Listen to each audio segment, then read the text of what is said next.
通勤通学中の皆様おはようございます。プクタの世界時事ニュースのお時間です。さあ、本日はですね、Steam のルール改定の話題になります。現在ですね、Steam のルール改定というのが大変話題になっているんですね。これもうすでにね、Steam スキャンダルと言われているような状態でして、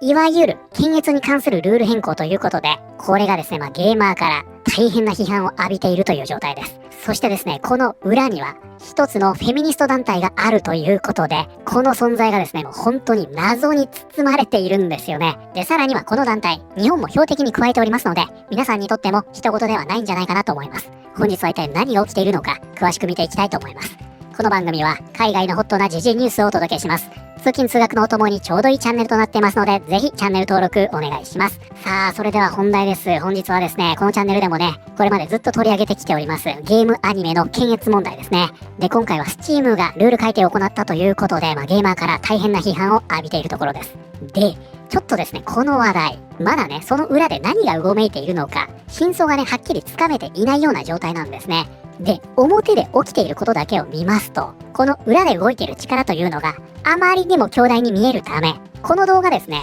削除される可能性があります。なので今ね、現状を見てくださってる皆さん、もしこの動画がなくなってもですね、プクタちゃんと公開してたよという承認になってください。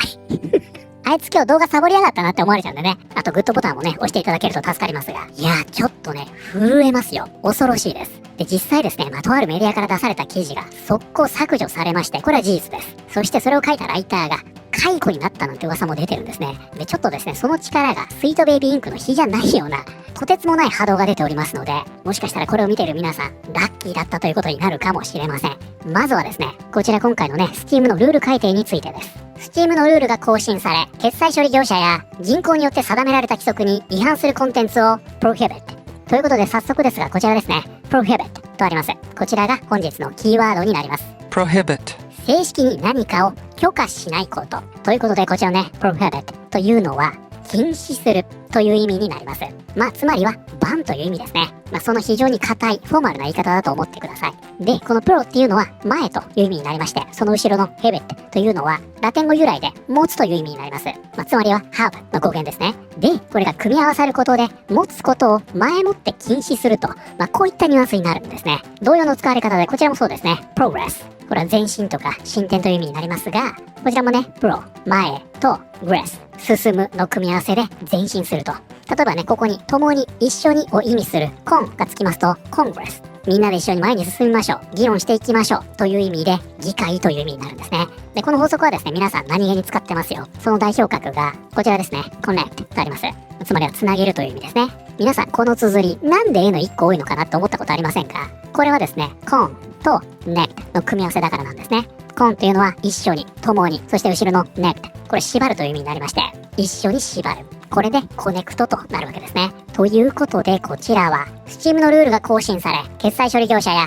銀行が定めた規則に違反するコンテンツを禁止。で、これに関してはですね、こちらデンファミさんがね、記事にしてくれてますので、こちらで見ていきましょうね。バルブが運営する Steam は7月16日、決済代行業者やカードネットワーク、銀行、インターネットプロバイダーが定める基準に違反する可能性のあるコンテンツを禁止する新たなガイドラインを公開した。本規約は Steamworks の開発者向けポータルにて行われたルール改定で明らかになったもので、新たな記述が追加されている。なお、本規約は主に特定の成人向けコンテンツが対象になるようだ。で、こちら SteamDB がそれを伝えています。で、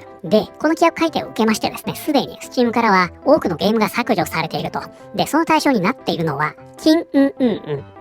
的支配をテーマにした作品が対象になっていると。ちょっとごめんなさいね。なかなかお伝えするのが難しい。そういうことなんですよ。で、この削除されたゲームというのは、SteamDB のね、アプリイベントページで実際に確認できますよと。なお、本規約改定は近年、クレジットカード会社などの決済代行会社が独自の規約を強化していることが原因とみられる。実際、昨年には DL サイト、ファンザ同人、虎の穴などのサービスで一部クレジットカードを利用できなくなり、大きな話題となった。これはこのチャンネルでも以前お伝えしたものですね。今後、成人向けゲームを手掛けるゲームクリエイターは、本規約も気をつける必要がありそうだ。つまりね、今回何が起きたかと言いますと、この Steam がね、その規約の中に、Steam の独自の判断ではなくって、クレジット会社等の判断に準拠して、ゲームを検閲していきますよというルールを設けたということですね。で、現在このカード会社というのは非常に問題になっておりまして、つまり、あらゆる決済というのがここを通すことになるんですね。つまりはビザやマスターですよ。そうするとね、このカード会社のさじ加減によって、表現の自由というのが大きく制限される可能性があるということです。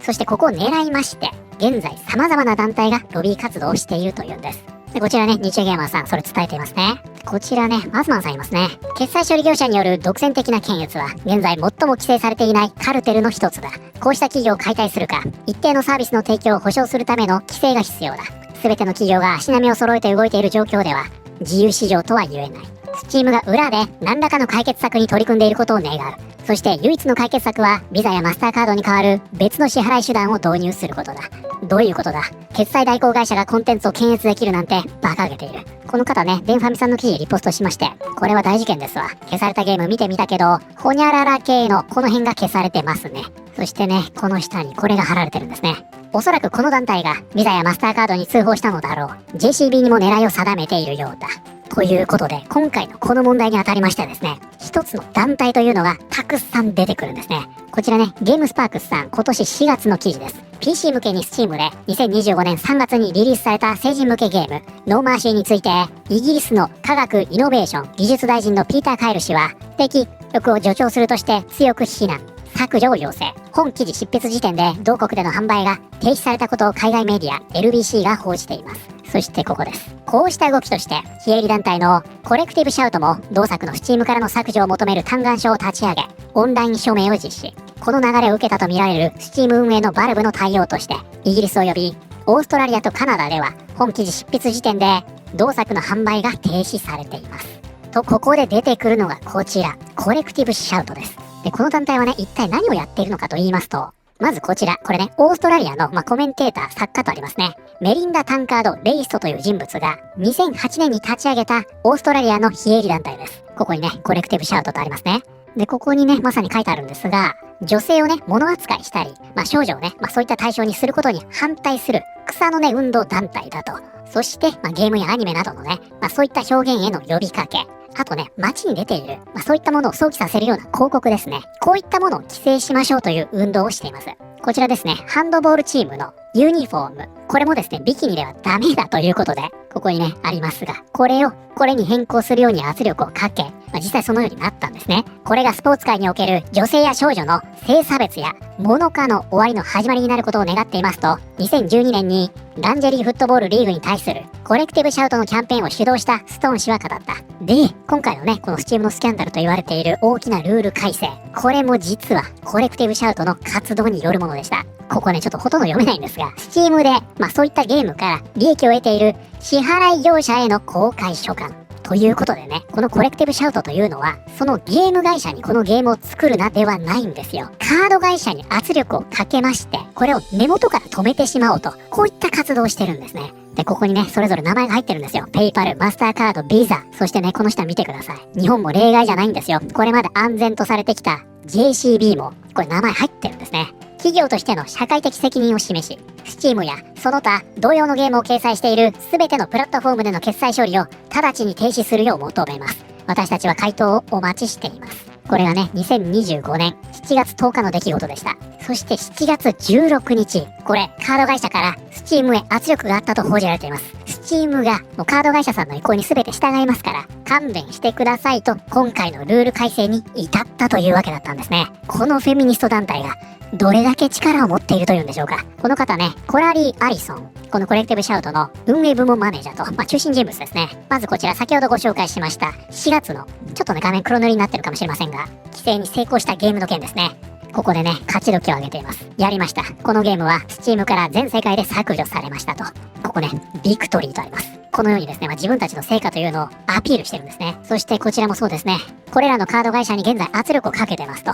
でね、このコレクティブシャウトの底知れぬ力を示すような別の出来事というのも起こっておりまして、皆さんね、ご存知だと思います。あのメディアのバイスから、このコレクティブシャウトを批判する記事というのが出てきたんですが、これ、速攻消されました。プクタ、これ昨晩読んでますからね。この一晩で消えました。これ、怖いでしょ。ここね、7月20日時点ではこのようにポストされてるんですね。みんながコールドプレイのコンサートに出てた CEO の話に気を取られていて、これ現在海外でね、非常に話題になっている不倫のスキャンダルですね。Steam の検閲スキャンダルなんて誰も追っていないのは分かっているよ。でも今回もまたコレクティブシャウトがゲームについてデタラメをでっち上げて、それで済まされているんだ。そしてこのバイスの記事をシェアしていると。そしてこちらブルースカイですね。この記事はどうやら物議を醸す内容だったらしく、バイスはこの記事を削除し、記者を解雇した。しかし、彼女の報道に誤りがあったという指摘は一切なかった。でこれね、プクタ現状では裏の取れない話になりますが、この記事、速攻削除された上で、記者が解雇されたんだと。じゃあ一体これどういった内容だったのと言いますと、こちらね、アーカイブされていましたよ。Steam の検閲方針の背後にいる団体は、強力な支援者を持ち、人気ゲームを突飛な主張で標的にしている。この1週間でゲーマーたちはオーストラリアの団体コレクティブシャウトを強く批判している。この急進的フェミニスト団体は Steam の決済会社に影響を与え、タブーをテーマにした様々なゲームの削除につながった変更について自らの影響を認めている。コレクティブシャウトは本日公式サイトで Steam 上での削除対象として約500本のゲームを挙げており、現時点でバルブのストアから削除を求めているタイトルは81本に上ると明かしている。こうした事実を受けて懸念を抱いた消費者たちはコレクティブシャウトの過去の活動を調査し、その今後の方針を探ろうとしているが、多くの人が見落としている重要な点がある。それはコレクティブシャウトが複数の著名な反ポルノ団体から支援を受けているという事実だ。ということで、この記事削除されたのはですね、おそらくここが原因じゃないかなと。で、この下ではですね、実際のね、団体名なんかも出ておりまして、どのように関わっているかということが書かれています。コレクティブシャウトは標的にしているゲームを誤解しているようだ。昨日、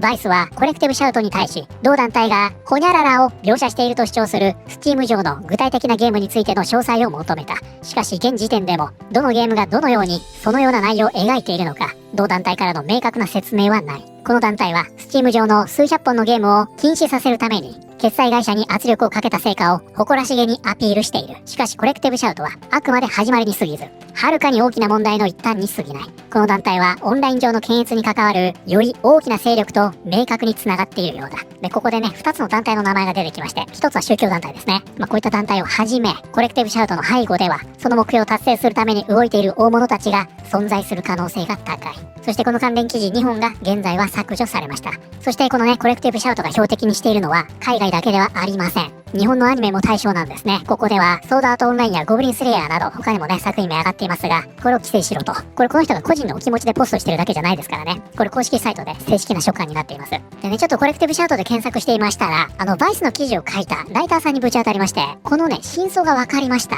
バイスの親会社であるサベージベンチャーズが私のコレクティブシャウトに関する記事の削除を要請してきました。これはジャーナリズムとしての問題ではなく、扱っているテーマの物議を醸す性質に関する懸念によるものです。この決定を受け、私は今後ウェイポイントには一切寄稿しません。これバイスのゲーム部門ですね。ということで、このアナさんね、クビになったというわけではないんですが、親会社からこの記事を削除されたということで、ジャーナリズムの観点からバイスには寄稿しませんと、このように言ってるんですね。で、ちょっとね、これめちゃくちゃ大事になっていまして、こちらですね。ここでね、何を言っているかというと、これバイスの同僚です。次々にね、辞めてるんですよ。これ何かと言いますと、今回のね、このアナさんの一件を見まして、メディアがね、こういった検閲をするというのは、ジャーナリズムの観点から見ていられないと、看過できないということで、これらの同僚が、この方ね、広報部の方のようですが、現在、次々にバイスを辞めているそうです。とんでもなく大事になってますね。この方ね、こんなの見てられないと。アナは、バイスからリスク要因として切り捨てられた犠牲者だ。彼女の記事がバイスから削除されたのは内容が虚偽だったからではない。削除された理由はそれを掲載し続けることで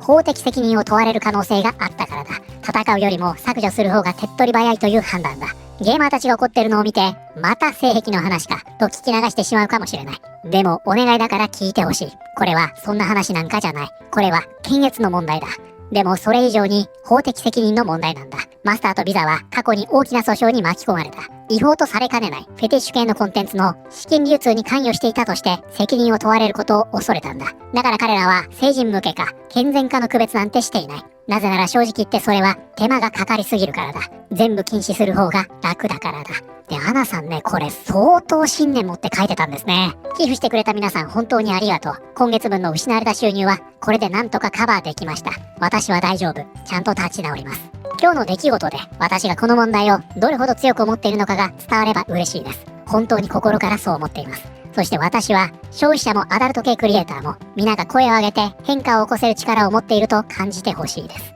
はい、ということで本日はですね、現在海外のゲーマーの間で大変問題視されております、Steam のルール変更、そしてその裏のとあるフェミニスト団体について見てまいりました。いかがだったでしょうか。スイートベイビーインクにもですね、もう明確にね、ゲーマーに認知されたと、そういったタイミングというのがあったんですが、今回のね、Steam のルール変更というのは、このコレクティブシャウトにとってはね、まさにそのタイミングになったかもしれませんね。この団体はですね、スイートベイビーインクなんかよりもずっと前から存在しまして、長らく活動してきたんですね。そしてこの2025年、このタイミングでゲーマーにはっきり認知されたという形になっておりますので、ここからね、また様々なものが掘り返されて、この団体のいろんな情報が出てくると思いますよ。中でも気になるのはやはりね、日本への圧力ですよね。特にね、決済に関しましては、ビザとマスターがダメだったら、JCB が安全だよねと、そんなことも言われていたんですね。なんですが、このコレクティブシャウト、抜かりありません。しっかりね、日本が標的になっておりますので、JCB にも狙いを定めているということで、このあたりはね、ちょっと注目しておきたいですよね。皆さんはこれについてどのように思われたでしょうか。